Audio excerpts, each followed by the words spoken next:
भी हाल ही में हमने देखा एक फ़ोटो आपने ट्वीट किया था और वो वायरल भी हो गया था जब आप अपने माता से मिलने गए थे। तो उस वक्त आपको कैसा लगा जब आप गए थे?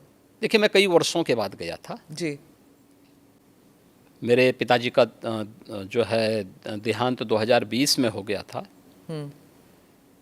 मैं उससे पहले उनसे या उस अपने परिवार के लोगों से कई वर्षों से नहीं मिल पाया था।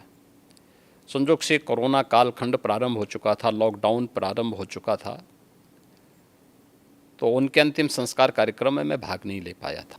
आपके पिताजी के? हाँ। हाँ, तो मुझे जब गत वर्ष अवसर मिला था तो मैं अपनी माँ से मिलने के लिए ज़रूर गया था। तो स्वाभाविक रूप से एक माँ और पुत्र के बीच में जो संवाद होने चाहिए वही संवाद वहाँ पे हुआ। आप उनके अंतिम संस्कार के लिए नहीं जा पाए, पर जब वो आपसे मिलने आते थे, आप उस वक्त चीफ मिनिस्टर थे, तो वो एक आम नागरिक की तरह आते थे, सीएम के पिता के रूप में नहीं आते थे? नहीं, यहाँ वो कभी नहीं आए। वो मुझसे मिलने के लिए, मेरी एक बार उनसे मुलाकात हुई थी नजीमाबाद में, और नजीमाबाद में मैं एक चीनी मिल के उद्घाटन में गया था। तो भाषण करते हुए मैंने देखा सामने जो है कोई बैठा है, तो मैं पहचान गया उनको। मैंने कहा भी ये तो मेरे पिताजी हैं लगता है। वो सभा के बीच में बैठे हुए थे।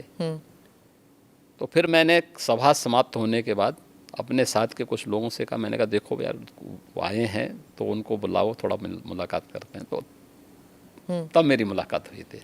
जी। आपकी छोटी बहन जो है, उन्होंने एक इंटरव्यू में कहा था कि 30 साल उन्होंने आपको राखी नहीं बांधी।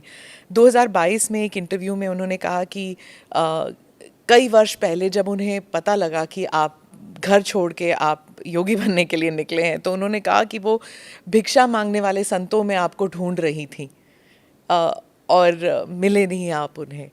बहुत मुश्किल हुआ होगा ना उन्हें? देखिए, इस सब के जीवन में आता है, लेकिन मुझे लगता है कि इन चीज़ों को हमें जो है केवल अपने स्वयं के स्मरण के लिए रखना चाहिए, और स्वाभाविक रूप से सबके जीवन में आता है।